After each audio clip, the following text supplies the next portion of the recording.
أعوذ بالله من الشيطان الرجيم. بسم الله الرحمن الرحيم. ثم الصلاة والسلام على أشرف المرسلين وعلى آله وصحبه أجمعين ومن تبعهم بإحسان إلى يوم الدين. رب اشرح لي صدري ويسر لي أمري واحلل عقدة من لساني يفقه قولي. اللهم علمنا ما ينفعنا وانفعنا بما علمتنا وزدنا علما. فإن الحمد لله نحمده ونستعينه ونستغفره من أعوذ بالله ومن شرور أنفسنا ومن سيئات أعمالنا من يهدي الله فلا مضل له ومن يضلل فلا هادي له. أشهد أن لا إله إلا الله وحده لا شريك له وأشهد أن محمدا عبده ورسوله. يا أيها الذين آمنوا اتقوا الله حق تقاته ولا تموتن إلا وأنتم مسلمون. يا أيها الناس اتقوا ربكم الذي خلقكم من نفس واحدة وخلق منها زوجها وبث منهما رجالا كثيرا ونساء واتقوا الله الذي تسألون به والأرحام إن الله كان عليكم رقيبا. يا أيها الذين آمنوا اتقوا الله وقولوا قولا سديدا يصلح لكم أعمالكم ويغفر لكم ذنوبكم ومن يطع الله ورسوله فقد فاز فوزا عظيما. أما بعد فإن أصدق الحديث كتاب الله وخير الهادي هادي محمد صلى الله عليه وسلم وشر الأمور محدثاتها وكل محدثة بدعة وكل بدعة ضلالة ثم أما بعد فالسلام عليكم ورحمة الله وبركاته يا جماعة المسلمين والمسلمات والمستمعين الكرام. أمي الله سبحانه وتعالى فوق تندوك بركة مسامي بيرا أونا ala kan ka bato minɛ, ala kan balo silamɛya kan, ala kan fatu limaniya kan. An bɛ masaba ni fo ka tando ka barika da ka nɛɛmaw la masa min dɛmɛ ɲini masa do lakandali masa do. Masaba min ko n'a ye mɔgɔ min lakanda i k'a dɔn ko lafiliba gɛrɛ t'o tigi la mɔgɔ la bilen. Ya rabbi an kandalen kɔfɛ ka silamɛya sira yira anw na, ala kan dɛmɛ ka fɔ ka taa se saya waati ma. Masaba do ko n'a ye dɔ mɔgɔ min na fili fana k'i to sitana yɔrɔ la i k'a dɔn foyi tɛ se k'i lakanda. Ya rabbi ala kana shitana se anw na balima silamɛw. An bɛ shira ko ala ni kelen don filanan t'a la jɛɲɔgɔn t'a la kafoɲɔgɔn t'a la. Ya rabbi ala kan balo silamɛya tiɲɛ kan kan fatu limaniya kan. Silamɛw kuma lasurunya bolo ma an bɛ foli kɛrɛnkɛrɛn sɛmɛ bɛɛ lajɛlen tɔgɔ ani jamu ni sigiyɔrɔ la k'a fɔ bɛɛ lajɛlen salamu alaikum wa rahmatullahi wa barakatuhu. Foli nin tɛmɛnen kɔfɛ walada kunkurunin b'an bolo k'a di an balima silamɛw ma. Walada jumɛn do an ka walada kɔrɔ tɛmɛnen suivant. Walada tɛmɛnen semaine tɛmɛnen ma an ye walada dɔ bila. An b'a fɛ k'an da don walada nin na halisa a bɛɛ tɛ se ka kɛ video don kelen na. Ka dɔɔni di ma halisa sabula an ye faamuya dɔw kɛ dɔɔni bilalen kɔfɛ. Sabula ni kuma filela fɔɲɔ fɛ kaban i bɛ taa sɔrɔ dɔw bɛ lamɛnni kɛ i yɛrɛ ka i dɔnbaga kunda mun bɛ ni mun bɛ contact la dɔw bɛ ladilikan di ma wala u b'a f'i ye a bɛ tan wala i yɛrɛ bɛ karamɔgɔ dɔw fana kumakan yɛrɛ mɛn mun bɛ nin ko nin na i bɛ faamuya gɛrɛ sɔrɔ mɔgɔ gɛrɛw la. O ye walada jumɛn ye n'a bɛ fɔ o ma de ko mariage de contrat. An balima silamɛw ya rabbi ala ka diinɛ tiɲɛ yira an bɛɛ lajɛlen na. Ne ka walada tɛmɛnen n ye fɛn dɔ d'a ma aw na balimakɛ don n'o de Isa Kone. Ni waati sinaman na a sigiyɔrɔ bɛnnen don Chine jamana kɔnɔ. Chinois jamana kan Isa Kone. Kalandenw kɔni don mais an bɛ kuma ni ala subahanahu wa taala ka yamaruya ye. An b'a ɲini ala fɛ ya rabbi ala kan sababa bɛɛ fɔta ni kɛtaw bɛɛ lajɛlen na. An balima silamɛw an ye fɛn dɔ fɔ silamɛ ye o don na min ye mariage de contrat min ye mariage de contrat ko nin ye. Donc an ye min fɔ o ko kan an b'a fɛ bɛɛ lajɛlen k'i hakili to o la. An ye min fɔ o don ka na fɛn min ye mariage de contrat na o de ɲɔ ɲalen bɛ bi wala yani fɔnkɔɲɔgɔnw bɛ ka na don karamɔgɔw ni ɲɔgɔn cɛ ko nin na. Ni mana nin bɛɛ lajɛlen bɛ ka biri kunfun ɲɛ la ya rabbi ala ka diinɛ faamuya kuma di an bɛɛ lajɛlen ma balima silamɛw. An kɔni bɛ min ɲini silamɛw fɛ ala y'an dan bato de kama a m'an da fila kama. ala ko wama khalaqtu al jinna wal insa illa liya'budun suratul zariyat ma jinani adamaden da fuyi kama fokale Allah subhanahu wa ta'ala bato nan do ma bato ni nyanyini ka don o be mana bira anw nyela ni bela jeni bato doy sabra ka don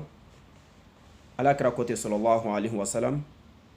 al halal baynun wa haram baynun wa baynahuma umur mutashabihat la ya'lamuhunna kathirun minan nas ki ka do ko halala ani bank yani haramu ko fen filani bela jeni dalen do kenekan mais ko fen filani ɲɔgɔn cɛ ko bɛ taa ko ɲaamini caman bɛ ko mɔgɔ caman t'o dɔn ya rabbi ala ka diinɛ faamuya kuna da ne ni balima silamɛw bɛɛ lajɛlen ma an balima silamɛw an y'an muminun taamasiyɛn ɲɛf'i o don na suratul muminuna kɔnɔ ala ko ko mun bɛ yen n'olu de ye mumini jɔnw ye ko ye mɔgɔ min ka kurusi jalaw lataga ka bɔ walimusow ma k'o lataga ka bɔ yani fɛn ma fɛn min t'i ta ye be alakira kumakan dɔ f'i sallallahu alaihi wasallam ima ye alakira n'a ka sahabaw sigilen tola n'u la ko fɛn bɛɛ lajɛlen aw ye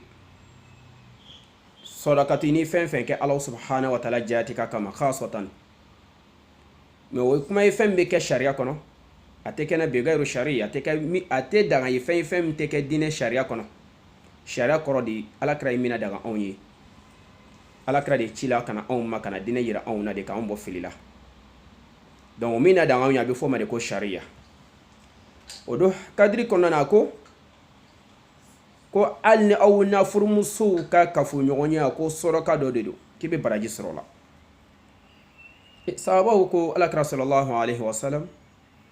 ko bɛ se ka kɛ cogo di n'i ye yani ko i yɛrɛ ta fɛn min ye e bɛ ka fɛn dɔ b'i fari la e bɛ k'i yɛrɛ de la nisɔndiya e de ni furumuso de ka di nisɔndiya ko don ko mun de bɛ baraji sɔrɔ la ko bɛ se ka kɛ cogo di alakira ko sallallahu alaihi wasallam ko kuma n'i taala kɛ haramu na k'i tɛ durumi sɔrɔ wa allahu akbar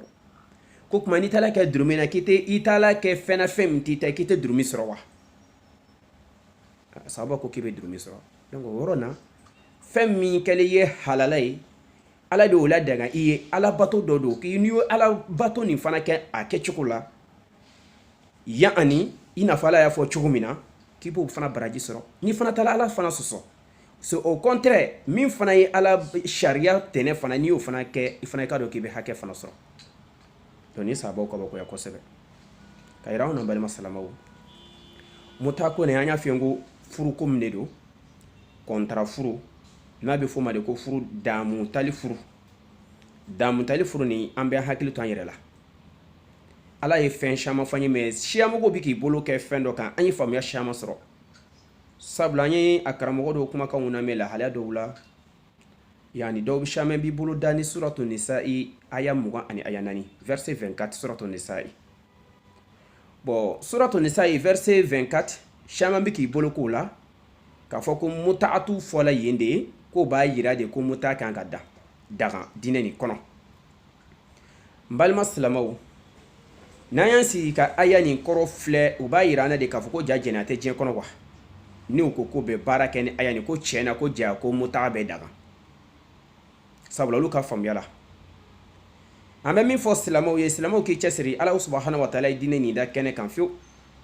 a sufɛlama gwɛlen don i n'a fɔ a tilefɛlama mɔgɔ yɔrɔ la mɔgɔ min bɛ yen ni diinɛ ɲɛɲini k'a faamu min ka d'anw ye bi ko jama bɛ karisa kɔ nin bɛ tan ala ko hali anw de fɛ o karamɔgɔba ye karamɔgɔba ko tɛ ye o i k'i cɛsiri k'i ka diinɛ nin ɲɛɲini wajibun alayka diyagoya de don bɛɛ lajɛlen kan an k'an cɛsiri k'an ka diinɛ ɲɛɲini k'a dɔn ala yɛrɛ fana ko ten fas'alu ahla dhikr in kuntum la ta'lamun n'a tɛ min dɔn fiyewu a ka lɔnnikɛbagaw ɲininka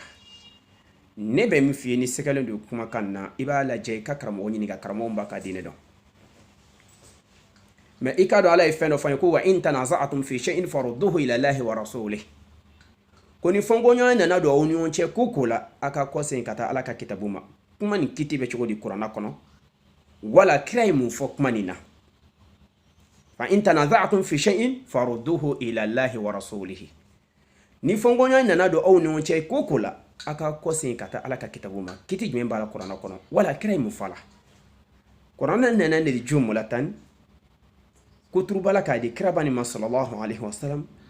aka hadisaw nana de ka kitabu ni wala anw ye ka kɔrɔ de anw ma an kan ka ɲɛɲini k'a faamu donc an balima silamaw an b'a fɛ ka fan f'i ko nin na n'a de fɔlɔma de sisan ko contrat furu na o de ɲɔ ɲalen b'anw fɛ yen wala silamaw bɛ ka wasuwasi bɛ ka don silama dɔw yɛrɛ hakili la k'a fɔ a bɛ dagan ko sabula karamɔgɔ dɔw ko k'a bɛ dagan karamɔgɔ dɔw ko k'a tɛ dagan i k'a dɔn ala kira kumakan na sallallahu alaihi wasallam ko fɔnkɔɲɔgɔnya fɛn fɛn halala ye fɛn fɛn haramu ye ko fɛn caman de bɛ ninnu ni ɲɔgɔn cɛ n'o de ko ɲagamulu caman ye mɔgɔ caman t'olu dɔn bɛɛ ko jɛnɛya k'o kɛnɛ kan ta ye an y'o faamu bɛɛ ko furu fana k'o fɛn ye fɛn min dalen don kɛnɛ kan o de y'an halalaw ye i k'a dɔn n'a nana don subahatuw kɔnɔ ko la fɛn min ye ko ɲagamulu ye mutato nin bɛna don kɔnɔ fɛn ɲagamule de don ne mɔgɔ min ma aya ni faamu wala ni ma i ban kira kumakan ma ka tugu kira kumakan nin kɔ sallallahu alaihi wasallam dalila min y'a yira silamaw la sɔsɔn hɛrɛmaw la k'a fɔ ko kira y'an bali ka bɔ ma Khayibara san ne bana ka sɔn o ma de i bɛna taa don subahati kɔnɔ e yɛrɛ fɛ o de tiɲɛ ye i b'i bolo kɛ fɛn dɔ la ka sɔrɔ i bɛ taa sɔrɔ i ma faamu donc an bɛ min ɲini silamaw fɛ ya rabbi ala ka diinɛ faamu ko na d'an bɛɛ lajɛlen ma karamɔgɔ min fana bɛ yen u ka faamuya de don donc an b'a ɲini ala fɛ ala k'a faamuya kuma di an n'olu bɛɛ la yɛrɛ jɛni fana ma mais kunfinw an bɛɛ k'an cɛsiri an ka bɔ fili la i b'i hakili to a la silamaw bolo farafaralen de don ala kira tun sigila nana ye sallallahu alaihi wasallam a ko fɛ yani a ye wajuli min kɛ wajuli kan min ye adamaden sahabaw ɲɛji bɔ o ɲɛji o ka bon mɔjiw ɲɛɲi a ko man ya'isha minkum fasayara ikhtilafan kathira a ko ni mɔgɔ min bɛ n'o sijan ni kɛnɛya sɔrɔ aw la k'o bɛna ye ko fɔnkɔɲɔgɔnya caman bɛna don ale ka diinɛ nin kɔnɔ mais ko ni fɔnkɔɲɔgɔnya caman nana don diinɛ nin kɔnɔ a ye ladilikan jumɛn di sahabaw ma ko alaykum bi sunnati wa sunnati khulafai rashidin al-mahdiyyin ko ni fɔnkɔɲɔgɔnya nana don diinɛ nin kɔnɔ bɛ min ɲini aw fɛ ko de a ka to ni kiraba nin ka kumakan kɔ ani ka sahabaw ye min kɛ n balima silamɛw y'o sahabaw la sɔn hɛrɛ ma f'i ye a ma mɛn kosɛbɛ n'o de ye Abubakar Sidik Umar bin Khattab Usman bin Affan Ali bin Abi Talib olu ye khalifaya ba naani min tuguna kira ba nin kɔ sallallahu alaihi wasallam olu ye mɔgɔ naani ye olu kɔfɛ olu kɔmɔgɔw fana nana kira dɔ ko a ma ko ni diɲɛ laban sera ko ni mɔgɔ min ye sijan ni kɛnɛya sɔrɔ k'i bɛna diinɛ bolofaraw bɛna caya ko ni bolofaraw cayala ko an k'an cɛsiri an ka hakili to ale ka taabolo la k'o de diinɛ ye a n'a ka sahaba ye min yamara da anw ma o dɔ kadiri kɔnɔna na an kan ka mun de kɛ sisan balima silamɛw an y'a f'i ye min bɛ nin n'o de kuma bɛ k'an bɛɛ lajɛlen hakiliw ɲagami n'a bɛ fɔlɔ ma de ko yani damutali furu wala mariage de contrat ni an ye sigi ka mɔgɔ ninnu kumakanw lamɛn k'o ka hakilinaw ta f'an yɛrɛ dɔn tiɲɛ yɛrɛ la hakikata la hakika la o b'a yira de k'a fɔ ko jɛnɛ tɛ yen o ka kuma b'o yira anw na de k'a fɔ ko jɛnɛ de tɛ yen sabula ko ni mɔgɔ min bɛnn'a la dɔrɔn i ka wari d'o ma donc olu ka kuma b'a yira anw na k'a fɔ ko donc n'i ye mɔgɔ min bɛ yen ni binn'o de kan de diyagoya k'a sɔrɔ a ma da i ye jɛnɛ de kɛ ala kira dɔ ko a ma ala dɔ ko a ma kuranɛ kɔnɔ ko wala takrabu zina a ko a ma k'aw kana gɛrɛ jɛnɛ yɛrɛ la fiyewu a b'o de fɔ k'an kana gɛrɛ a la a ma fɔ k'a kana kɛlɛ ko aw yɛrɛ kana gɛrɛ a la fa innahu fahishatun mubina o bɛ suratu nuru kɔnɔ aw kana gɛrɛ a la de fiyewu yaani ko aw kana gɛrɛ a la k'a duru min de don fɛn min de don ko jugu dan de don a ka bon hakili ma sariya b'o la fɛn min yɛrɛ ko hali n'a nkalon tala ka da adamaden na ko ka lida yani bɛɛ da hakɛ dɔ bɔ i la a nkalon yɛrɛ tali ka da adamaden na ala y'o fɔ an ye kuranɛ kɔnɔ n balima silamɛw an ka hakili jagabɔ dɔw la dɔɔni n'a nana kɛ o la ten anw ka faamuya de nin ye mun ye tiɲɛ ye hali n'a sɔrɔ ko tiɲɛ nin t'anw arrange an b'an ban ka to tiɲɛ kɔ an bɛ min fɔ an bɛɛ lajɛlen karamɔgɔw fara kalandenw kan wala kalankɛbaliw yɛrɛ kan bɛɛ ka siran ala ɲɛ n'an siranna Alahu subahanahu wa taala ɲɛ ala b'an lakanda an balima silamɛw diinɛ nin a fɔla ko a bɛna fara ala kira ko ten sallallahu alaihi wasallam k'an bɛna tila ka taa kilarɔma 73 kilarɔma 73 ko a bɛɛ lajɛlen fana bɛ sɔrɔ pɛridi la ko fana kɛla mɔgɔ ye mɔgɔ min tun n'ale alakira ba nin ka yamaruya kɔ sallallahu alaihi wasallam. Silamɛw n bɛ min ɲini anw fɛ an k'an cɛsiri an ka diinɛ nin ɲɛɲini k'a dɔn an ka kɛ silamɛw ye. Diinɛ tɛ taabolo ko ye. An y'an faw sɔrɔ nin kan nin y'anw ka seekuw ta ye nin y'anw ta ye tan nin y'anw ta ye tan non diinɛ t'o fɛn ye. I ka mɔgɔba fɛn fɛn bɛ yen n'a ye kira kɔlɔ fɔ i ban o t'a la i ka to kira ba nin ka yamaruya kɔ o de ye diinɛ ye. wa ma ataakum rasulu fakhuduhu wa ma nahakum anhu fantahu. Ko alakira ye min di aw ma k'a baara kɛ nanu a y'a gɛn ka bɔ min ma a k'a yɔrɔ ma jan ka bɔ ma. An ka kuma daminɛ na an k'o di. Fa inna asdaqal hadisi kitabullah. Ya'ani kititigɛ fɛnw na sɔn hɛrɛma ye ala ka kitabu ye. Wa khayrul hadi hadi Muhammadin sallallahu alaihi wasallam. Kanda fɛnw na sɔn hɛrɛma o de Muhammad bin Abdullah sallallahu alaihi wasallam ka kanda sira ye sira mira a ka jɔnw na a ka mantonw na. Balima silamɛw a k'a yɛrɛ cogo dɔn ko ɲagaminenw la o y'a dama ko ye o y'a dama walada ye. Bon an ka walada bɛ fɛn min kan ne ala kira dɔ kalan ye tɔgɔmasiyɛni ma ko k'an k'an yɛrɛ cogo dɔn ale ye fɛn min d'an ma ko n'an b'a fɛ ka kanda sira dɔn k'an ka tun ala kira ba nin kɔ sallallahu alaihi wasallam. Kuran dun nana de kana d'ale ma a ye mumuni tɔgɔmasiyɛn fɔ an ye ko mɔgɔ min y'a ka kulusi jaraw la ta kan ka bɔ walimusow ma muso min y'a ka taafe la ta ka bɔ walicɛw ma. N'o dira anw ma fɛ suratul mu'minuna kɔnɔ an y'a fɔ ko nin kuma nin ala kira min fɔ sallallahu alaihi wasallam ko bolo farafaraw bɛna siya diinɛ kɔnɔ o de tile de don. Sabula ni silamɛw la sɔn hɛrɛmaw ta olu caman ma sɔn muta ko nin ma damuta furu nin ma n'a fɔ de ko mariage de contrat. Mais i k'a dɔn ko mariage min de don ya'ani annahu nikahatun batila cɛniya mariage do furu do. Furuɲɔgɔnmaw ka hakɛ o dafali tɛ furu nin kɔnɔ. N balima silamɛw furuɲɔgɔnmaw ka hakɛ o dafali tɛ furu nin kɔnɔ. An y'a fɔ lɔnnikɛbagaw bɛ yen minnu bɛ yen ni an bolo falen b'olu la n'o de yaani imamba naani bɛ diɲɛ kɔnɔ ni diinɛ carilen b'olu ni ɲɔgɔn cɛ olu bɛɛ y'a kɔn k'a fɔ ko alakira y'an bali ka bɔ a ma. Donc an balima silamɛw ni olu imamba naani bɛɛ lajɛlen y'a kɔn k'a fɔ ko tiɲɛ na ko alakira y'an bali ka bɔ a ma olu si tɛ muta ko nin kɔ nin nadaga. Halisa bile ni an sigi k'ala kira kumakan mɛn ko sallallahu alaihi wasallam ko diɲɛ laban sera ko diinɛ bolofaraw bɛna caya o bolofara dɔw de y'ala daga o ye jɔnw ye n'a bɛ fɔ o ma de ko ahlu shiya shiya mɔgɔw don. Balima silamɛw diinɛ bilisali an fɛ a sababu caman de ye bolofara ko nin ye f'an ka nin ɲɛɲini ka faamu. Anw ye silamɛw ye de an tɛ taabolo la. Wa ma ataakum rasuluhu ala kira min d'aw ma fa khuzuhu a ka minɛli k'o la. Wa ma nahakum anhu fantahu kira y'a gɛn ka bɔ ma a ka yɔrɔ ma jan ka bɔ ma. Donc an balima silamɛw daliya kɛrɛnkɛrɛnnenw dila an ma daliya kɛnɛmanw dila an ma min y'a yira anw na k'a fɔ ko ala kira y'an bali ka bɔ a ma. Fi hujjatul wada ani Khaybara san hejira san 7 ala kira ye ci bila a ye weleweleli bila ka kumakan na se sahabaw bɛɛ lajɛlen ma k'a fɔ ya'ani ni a y'a sɔrɔ ko damuta furu ni a dɔ bɛ mɔgɔ min bolo i k'i yɔrɔ ma janya ka bɔ ma i k'a k'o dabila i k'o ka hakɛ fana d'olu ma. N balima silamɛw o do fɔlɔfɔlɔ ye ko al-yawma akmaltu lakum dinakum wa raditu lakum islama diina ko silamɛya diinɛ nin dafala ko diinɛ tɔ gɛrɛ kɔfɛ bilen ala kira yen fɔ k'a ka saya ɲɛ. N'a do k'a ma ko diinɛ bɛna bolofaraw bɛna caya diinɛ kɔnɔ an kan ka fɛn dɔ ɲini ka faamu a tɛ bala aw na. Mun bɛ ne de ma diinɛ faamu sa e de ta bɛ k'a la i t'a dɔn bɛ min fɔ bilen. Mais ni hakilimaw ni sigi ka i hakili jagabɔ i yɛrɛ b'a dɔn fɛn min bɛ jɔn ko ala ye. Diinɛ tɛ mɔgɔ hakilina ye ɲ'an faw ta ye ɲ'an ye ɲɛ ta o tɛ dɛ. Ala ko a ma kuranɛ kɔnɔ inna akramakum indallahi atqakum aw la sɔn hɛrɛma jɔn ye mɔgɔ min bɛ siran ala ɲɛ. Anw ma diinɛ kɛ ten anw ta de ko nin ye tan an b'an yɛrɛ kɛ mɔgɔbaw ye daw la ka sɔrɔ yani ala de bɛ ko de welen dɔn. An b'a min ɲini silamɛw fɛ silamamusow fɛ silamacɛw fɛ bɛɛ k'i hakili to i yɛrɛ la. N'a sɔrɔ a bɛ bɛn e yɛrɛ mɔgɔ min ma k'i k'i denmuso di muta ala kɔntara furu la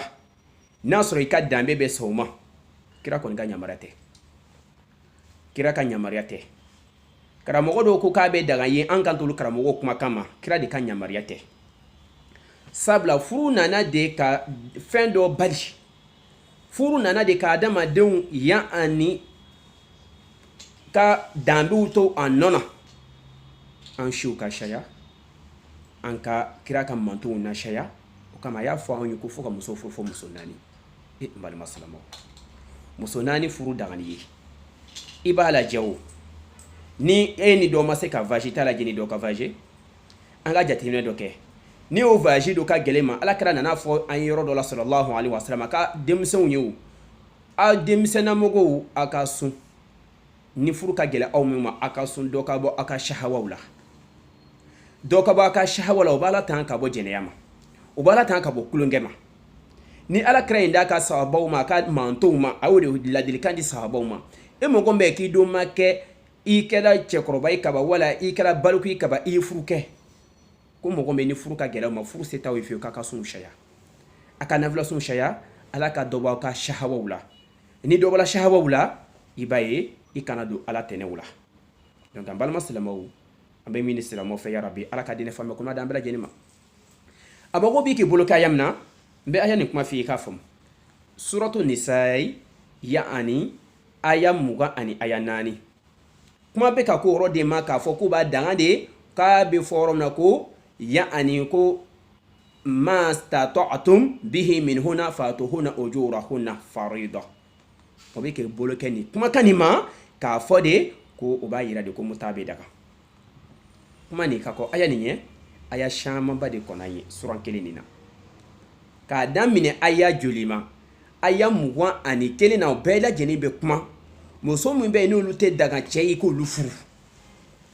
muso min bɛ yen n'olu tɛ daga cɛ ye fiyewu k'olu furu i kan k'i yɛrɛ cogo dɔw la suratu nisa'i kɔnɔ musow kɔfɔli suran aya ninnu bɛ ka kuma olu ka kana bon n'a nana se ɲɛfɛ o la sisan a nana fɔ o ma k'a bannen dɛ a b'a fɛ ka kuma nin tɔw sɔn ji la a nana fɔ ko wal muhassanati mina nisa'i illa ma malakat aymanuhunna a ye kangarumada kɛ mɔgɔw ye kuma lasurunya bolo ma a tɛ daga i k'i yɛrɛ baden dɔgɔnin furu e baden kɔrɔmuso tɛ se k'o furu e ni mɔgɔ min ye sin kelen mɛ tɛ se k'o furu i fa ye muso furu tɛ se k'olu furu olu ayaw dama dama o ayaw joli joli kɔnna ka kɔni aya nin ɲɛ muso bɛ n'a bɛ daga ye k'i ko a tɛ daga ye k'olu furu fiyewu olu kangarumada de bɛ ka kɛ anw silamɛw ye kama ala nana nin aya nin kɔnɔ la sisan ka taa fɔ wal muhsanati mina nisa'i illa ma malakati ani muso gɛrɛw fana muso min bɛ n'olu de ye muso lataganenw ye muso ɲalikɛlaw mun bɛ mara kɔnɔ kaban o ye furumuso ye k'a tɛ daga ye k'olu furu illa ma malakat aymanuhunna illa ma malakat aymanukum fo n'a kɛra mɔgɔ ye mɔgɔ min bɛ n'olu b'a aw ka mara kɔnɔ n balima silamɛw muso jumɛn de olu ye o muso jumɛnw ye ala de ko a ma ko nin kiti min filɛ nin cɔ a ye mɔgɔ min danda anw ye a ye mɔgɔ min kofɔ anw ye k'o bɛ ala ka kitabu kɔnɔ mɔgɔ min bɛ yen n'a sɔrɔ a ye mɔgɔw kofɔ anw ye ni min ninnu tɛ kelen ye a bɛ daga ya bɛ se k'olu furu furu de ko lolo kuma nin kɔrɔ de furu ye kuma nin laɲini tɛ mutaga ye suratu nisa'i aya 20 ani aya 4 a laɲini tɛ mutagatu ye mutatu haramuyala ala ka diinɛ nin kɔnɔ kira ba nin ka diinɛ kɔnɔ muso bɛ ko muso min bɛ ko olu fana tɛ daga aw ye fiyewu muso hɔrɔmaw de kolo muso min bɛ yen n'olu bɛ mara kɔnɔ kaban muso min bɛ yen n'u bɛ furu kɔnɔ o tɛ daga ye k'i ka furu kɛ furu kan aya nin bɛ bolo kan ka yira anw na fana ko fana kɛra mɔgɔ ye muso min bɛ yen n'olu minɛ na jɔnya la kuma nin bɛ ka kuma o de kan donc an balima silamɛw n'a nana fɔ la ko fɔ mɔgɔ min bɛ yen n'o ye hɔrɔnmuso ye min bɛ furu gɛrɛ kɔnɔ k'olu fana tɛ daga aw ye dɛ a ye muso min kofɔ kana i balimamusow i sin kelen minw i ya ani e ni min bɛ fani ba la i fa musow bon olu n'a ɲɔgɔnna dama dama bɛ ni e yɛrɛ kɔni b'a dɔn ko diinɛ ye olu haramuya i ma a bɛ ko ne tɔ f'i nin k'o bɛɛ lajɛlen madama hali ni muso bɛ ko dɔ ka woro de bɔra a nɔfɛ kaban e man k'a fɔ bilen ko k'o fana muso kelen di e ma wala o n'a ɲɔgɔnna fɛn fɛn de bɛ yen k'o bɛɛ lajɛlen fana haramuyalen don aw ma fo n'a kɛra mɔgɔ ye muso min bɛ yen n'a y'olu minɛ jihadi la a bɛ fɔ cogo min o ye ganima ye ganima de ko don kɛlɛkɛyɔrɔ la cɛw min bɛ yen ni kafiriw ni silamɛw karilen ɲɔgɔn na kafiriw ni silamɛw karilen ɲɔgɔn na o ye muso min minɛ kuma de b'o ni sisan fo fana kɛra mɔgɔ ye minnu bɛ aw bolo kɔrɔ a ye mun minɛ a tɛgɛ a kini bolo la balima silamɛw o ye jɔnw ye kɛlɛ jihadikɛyɔrɔ la mɔgɔw taara n'u ni kafiriw karila ɲɔgɔn na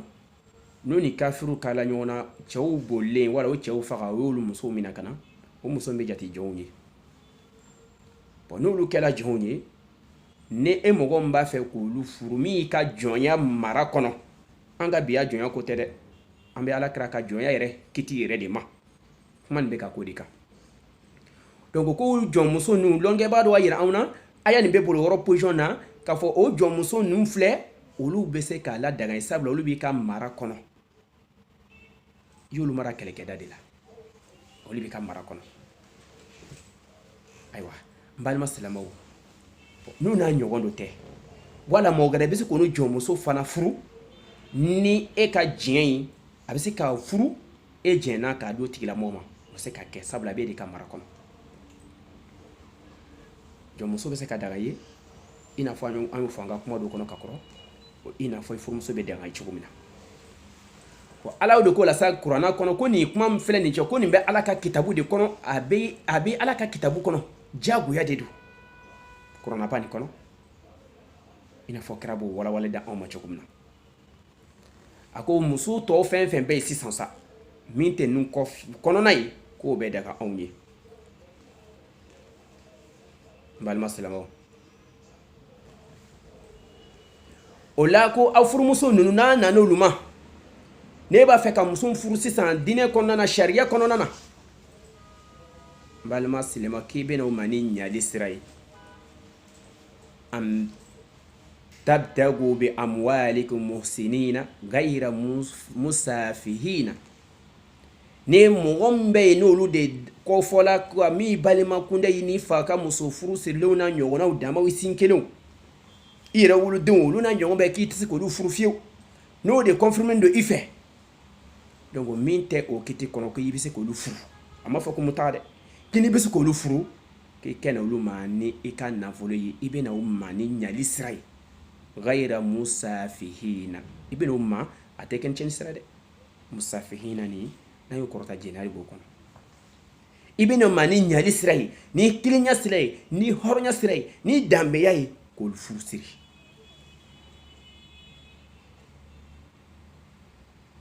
balima silamɛw ko a kana n'o ma ni tiɲɛni sira ye musafihina mu t'a kalama o la sisan ɲali don wa fa t'a kalama ba t'a kalama ɲali sira don an ka jateminɛ dɔ kɛ bon o ko la ko fama stata'tum bihi minhunna fatuhunna ujurahunna fariida kuma ni kɛlɛw de bɛ yan yɔrɔ nɔfɛ ko ala ko a y'a damu ta ni muso min ye a ka dili k'o ma yani o ka hakɛw la ala ye min diyagoya aw kan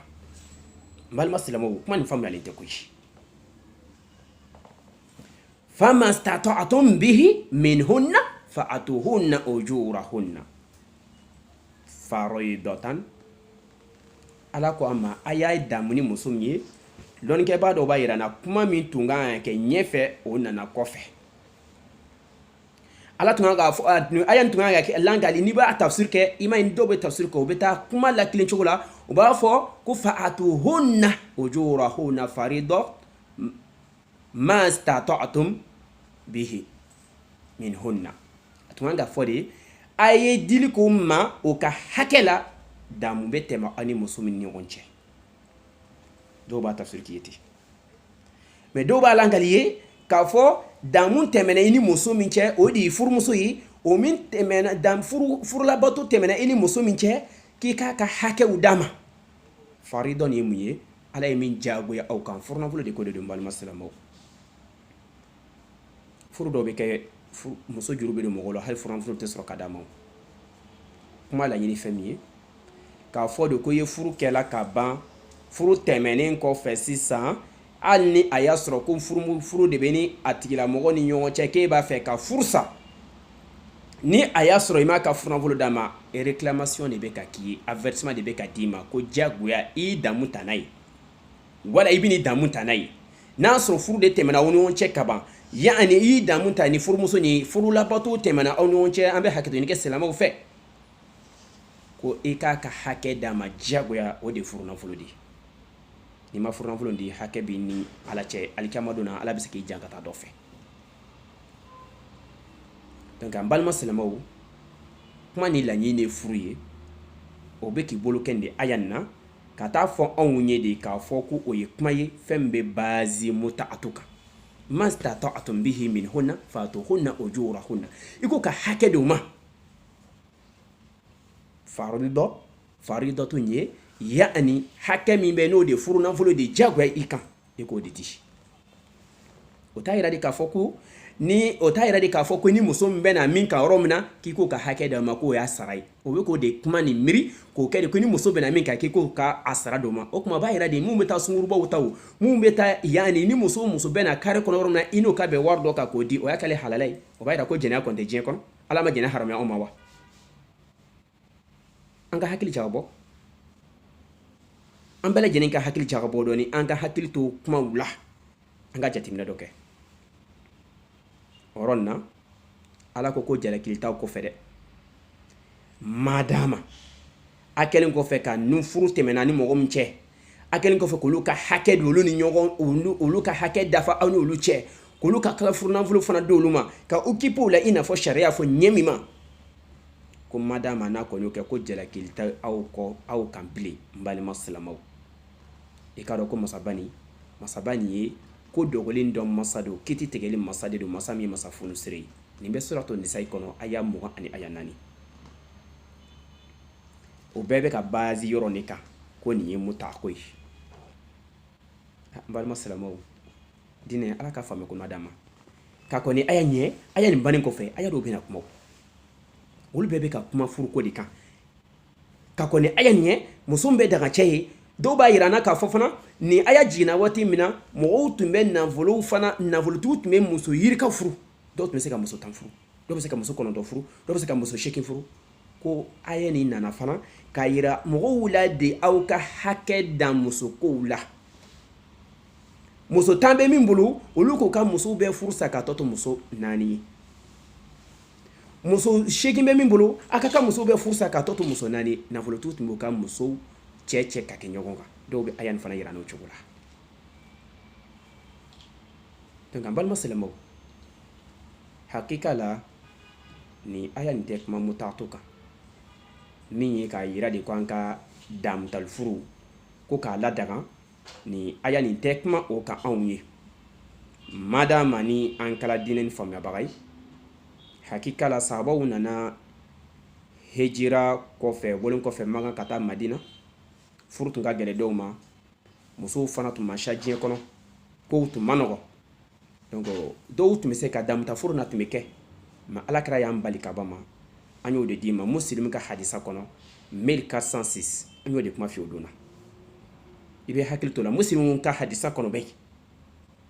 Umar bin Khattab fana nana o kuma kelen na segilen dɔ ko alakira tun ye min bali a ka waati la n'o de damutali furu ye ko n'o bɛ o mɔgɔ bɛ mɔgɔ bolo i k'a furu sa wala a ka sahabaw dɔ fana Umar bin Khattab ka waati la dɔw tun bɛ n'a fɔ heji tan kɔnɔna na umura ni heji ni ɲɔgɔn cɛ k'o bɛ muso furu a ye mɔgɔ bali ka bɔ nin ma n'an taala don Bukari kɔnɔ a bɛ kuma babul haji ka yɔrɔ min na o yɔrɔ n'a ɲɔgɔn de don donc a balima silamɛw ya rabbi ala ka diinɛ tiɲɛ yira silamɛw bɛɛ lajɛlen na i k'a dɔn ko silamɛya fɛn dɔ ye a tilennen don n'i ye diinɛ nin faamu furu tɛ ɲa fɛn dɔ kɔ ko furu tɛ ɲa fɔ furuɲɔgɔnma damaw kan ka bɛn furu tɛ ɲa f'i ka muso fana minɛ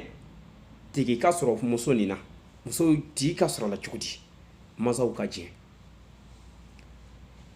o ye den fa ye den faw ka jama n'olu jɛn'a ma yaani o do tɛmɛnen kɔfɛ yaani sariyaw fana ka sɔrɔ o si tɛ mutaatu furu na damudali furu o si t'a la an yɛrɛ ka hakili jabɔ la sisan yaani ka danbe bɛɛ bɛn wa donc mun bɛ yaani ni mun bɛ ka wari di musow ma kari kɔnɔw la k'a fɔ ko an ka bɛnna i k'o wari hakɛ dɔ ma n'a fɔra ko muta bɛ dan ko a bɛ daga o la sa an k'a kɛ contrat ye donc n'aw bɛnna tile kelen contrat kan i bɛ wari d'a ma o b'a yira ko jɛnɛya kɔni tɛ yen ala de ko kuran kɔnɔ ko wala takrabu zina ko aw kana gɛrɛ jɛnɛya la fiyewu kan balima silamɛw nin kuma nin walawalalen don kosɛbɛ an b'a jigiya hakilimaw b'a faamu hakilimaw b'a faamu mun b'a fɛ ka tiɲɛ dɔn hakilimaw b'a faamu mun b'a fɛ ka ala ka diinɛ nin faamu ni ye mɔgɔ min bɛ yen ko k'a dagalen don i ka hakili to i yɛrɛ la cɛsiri recherche kɛ a y'a nin jiginna mun kama n'i y'o ɲɛɲini k'o dɔn a b'i bɔ fili la diinɛ bolofara ko don silamɛya ko kuma tɛ a y'a nin jiginna de ye fɛn min kama o de ye fɛn jumɛn ye mun ye silamɛw yɛrɛ dama ni ɲɔgɔn cɛ an n'an furumusow ka hakɛ kuma de bɛ ka k'o kan mastata'tum bihi min hunna i yɛrɛ damu ni min ye sa o wala i bɛ n'i damu ni min ye sa o a ka hakɛ waatiw tɛmɛna alakira ka sahabɔ dɔ tun bɛ yen sallallahu alaihi wasallam hali furunafolo solution foyi tun t'a la a n'a ye dɔw ka furu siri ni kuranɛ aya ye gɛlɛya kama an bilama nafolo b'an bolo diɲɛ ka nɔgɔ aw ma bi fan bɛɛ ye wari mais ala ɲɛ siran tɛ yen silamɛ tɔ b'a fɛ ka kɛ tɔgɔ ye ala ka diinɛ tiɲɛ yira an bɛɛ lajɛlen na n balima silamɛw donc karamɔgɔ fɛn fɛn b'i bolo kɛ suratu nisayi aya nin na verset 24 k'o de daluya ko mutaatu de bɛ dagan a fɔ karamɔgɔkɛ ye k'an bɛɛ ka sira ala ɲɛ an bɛɛ ka sira ala ɲɛ an ka hakili jabɔ an ka jɔn ko ala fɔ ko kul haq wala kayna murran k'i ka tiɲɛ fɔ hali n'a ka kunna wala ko kul haq wala kayna ala nafsik hali ni a y'a sɔrɔ k'i e yɛrɛ de b'ale mutaga nin kɛ ye sa o y'i ni ala cɛ ye ala bɛ taa jankata min di ma da i kan o y'i ni ala de cɛ wala i ka tubi ka taa ala ma ala de tubi minɛ masa ye wa i la i kana adamadenw na su ka bila jɛnɛya la ni an ko an bɛ nin kow sinsin an fasow kɔnɔ bi furu tɛ kɛ bilen denw tɛ sɔrɔ kɔ tɛ sɔrɔ anw na o ye adamadenw kɛtɔ de komi baganw i yɛrɛ ka danbe ta i k'a lajɛ i b'i danbew ta i k'a lajɛ n balima silamɛw yarabi ala ka diinɛ faamuya kuma d'an bɛɛ lajɛlen ma yarabi alibela ala ka diinɛ faamuya kuma d'an bɛɛ lajɛlen ma an kɔni bɛ min fɔ silamɛw ye an bɛɛ k'an hakili to an yɛrɛ la diinɛ nin tɔgɛrɛ tɛ kɔfɛ koyi a walawalali nana di anw ma a tɔ ma to kɔfɛ a tɔ ma to kɔfɛ kira ɲa bɛɛ lajɛlen walawala k'a ko a ka saya ɲɛ donc n'an y'o faamu an bɛɛ hakili to an yɛrɛ la donc bɛɛ lajɛlen kan ka kɛ ala ɲɛ siranbaga ye k'a dɔn k'a fɔ ko ala bɛna taa bɛɛ lajɛlen ɲininka i ka baara kɛtaw la kelen kelen karamɔgɔ fara kalanden kan bɛɛ lajɛlen bɛna taa ɲininka kelen kelen i ka baara kɛtaw la n'an ye nin faamu balima silamɛw i b'a ye ala ɲɛ siran faga bɛ bonya ala de ko a ma kuranɛ kɔnɔ ya ayyuhal ladhina amanu taqullaha haqqa tuqatihi wala tamutunna illa wa antum muslimun aw min ko k'a ye silamɛ muminunw ye aw ka cɛsiri saya kana n'aw ta tigɛ ma ka sɔrɔ a ka silamɛya ma dafa balima silamɛw an ka hakili jagabɔ an bɛ hakili jagabɔ o bɛ kuma kuma fɔ o bɛ ka kɛ tan bɛɛ tan bon yaani an bɛ imam banan de dɔn diɲɛ kɔnɔ shafi maliki hanbali hanafi o imam banan de bɛ diɲɛ kɔnɔ an b'o ko la dɔn mais ala kɛra dɔ ko sallallahu alaihi wasallam ko bolofaraw bɛna caya imamiya mun ye yaani n'o de ye siya mɔgɔw bolofara dɔ ye diinɛ bolofara dɔ bɛ n'o de wele ko siya olu de bɛ ka nin ko la daga diinɛ kɔnɔ olu ye imamuba gɛrɛw fana sɔrɔ min ni imamba naani nin tɛ kelen ye donc fɔnkɔnya nin yɔrɔ de bɛ yan an bɛ min ɲini silamɛw fɛ ya rabbi ala ka diinɛ tiɲɛ yira an bɛɛ lajɛlen na ala ka diinɛ tiɲɛ yira an bɛɛ lajɛlen na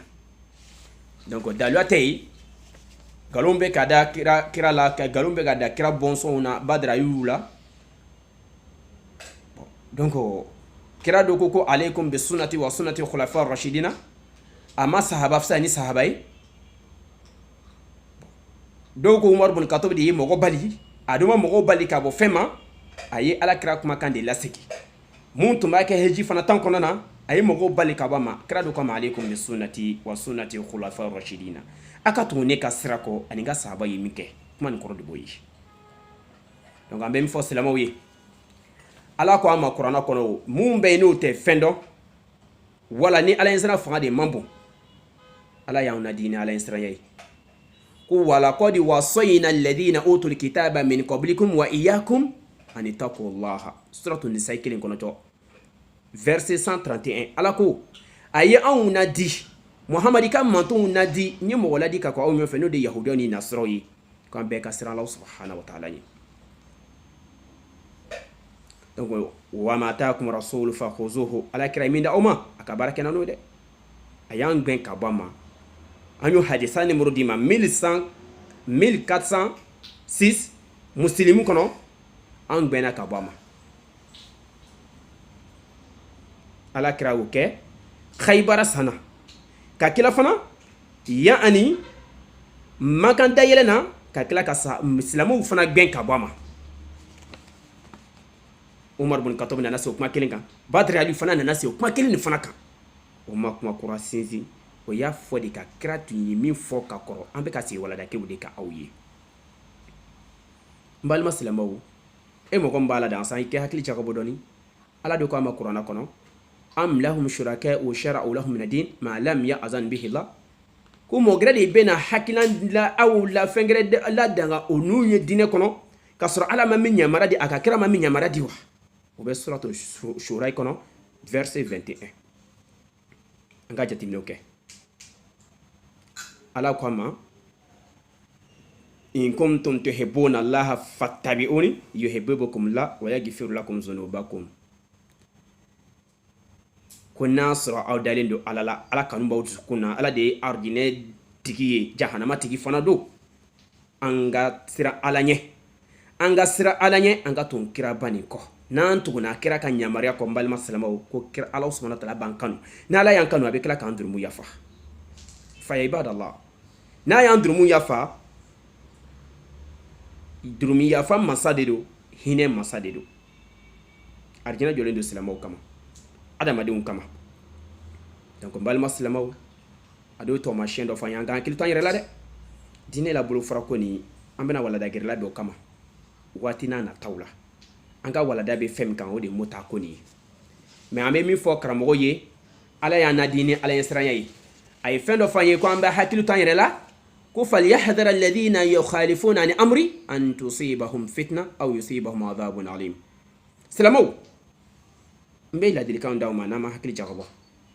mɔgɔ kan k'i miiri ka taga si mɔgɔ kan k'i miiri mɔgɔw kan ka jɔrɔ mun bɛ ka ala subhanahu wa ta'ala ka koɲɛw kolafɔ ala kumakan kolafɔ kira ka yamaruyaw kolafɔ ko min miiri ka jɔrɔ wa n'o ma sabali n'o ma ala kumakan kolafɔli dabila k'i k'a dɔn ko ala ka fitina bɛ y'u cira mɔgɔw kan nin ye kuranna kumakan ye aw yusibahum adhabun alim n'a ma fitina lajɛ olu ka duniya yan k'i k'a dɔn alikiyama don na ko jankata bɛ d'olu ma jankata min ka jugu o bɛ suratu nuri kɔnɔ aya 63 verset aya 60 ani aya 7 donc n balima silamɛw an tusibuhum fitna ni fitna ni n'a bɛ ji diɲɛ kɔnɔ an bɛɛ lajɛlen k'an hakili to an yɛrɛ la dɛ bɛɛ lajɛlen ni yɛrɛ b'o la silamɛw k'a faamu an bɛɛ lajɛlen ni yɛrɛ de b'o la an k'a dɔn k'a fɔ ko ni kasara ninnu bɛna diɲɛ kɔnɔ a tɛ na mɔgɔw kan dɔrɔn minnu bɛ yen k'olu tun tɛ silamɛ ye dɛ bala madama ni n'a tigilamɔgɔw bɛ yɔrɔ kelen na kasara ni ala b'aw bɛɛ bɔgɔ bere kelen na donc an ka sira ala ɲɛ an ka denbayaw jogo don an kɔni b'a dɔn diinɛ yɛrɛ ka tigɛ ka bɔ yen danbe la i yɛrɛ b'a dɔn ko n'a fɔra ko ka furu kɛ kɔntara furu ye ni min bɛnna min na don min na i n'o ka ban a la i k'o ka wari d'a ma ni furu kɛla ten valeur tɛ don musow la bilen valeur tɛ don musow la bilen furu tɛ kɛ bilen si tɛ sɔrɔ anw na bilen o ye adamadenya yɛrɛ burujalen ye min bɛ kira kumakan ko la fɔ a ka mantonw ka sariya a y'a ɲamara na n'o ye k'a ma ko ka muso furu fɔ muso 4 donc an bɛ hakili jagabɔ an ye aya min fɛ nin a kuma ka sari mun t'a ko kuma t'a la bi a kuma t'a la sini a bɛ ka kuma mɔgɔw n'o furumusow ni ɲɔgɔn cɛ hakɛ la mun dɔw ko mun tun ye muso caman ta ka kɔn silamaya muso hakɛya k'a fɔ ko diinɛ la ko muso naani de kan ka dan kira ka mantonw ye k'a kɔ kuma nɛɲɛ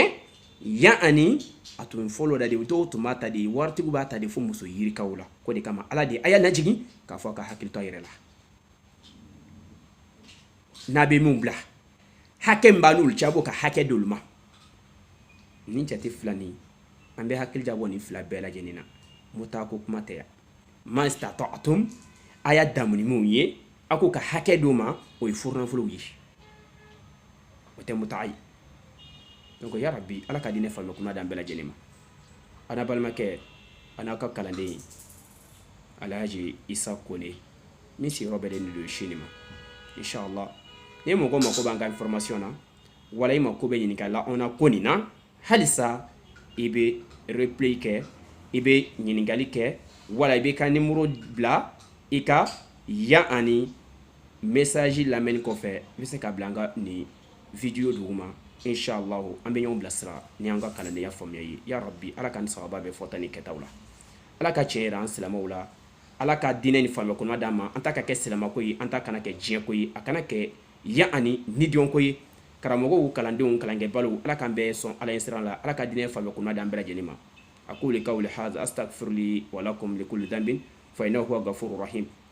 ربنا آتنا في الدنيا حسنة وفي الآخرة حسنة وقنا عذاب النار ربنا لا تزغ قلوبنا بعد إذ هديتنا وهب لنا من لدنك رحمة إنك أنت الوهاب اللهم أعز الإسلام والمسلمين وأذل الشرك والمشركين ودمر الأعداء اللهم من أراد المسلمون بسوء فاشغله في نفسه اللهم إنا نجعلك في نحورهم ونعوذ بك من شرورهم اللهم اكفنا منهم بما شئت برحمتك يا أرحم الراحمين سبحان ربك رب العزة عما يصفون وسلام على المرسلين والحمد لله رب العالمين والسلام عليكم ورحمة الله وبركاته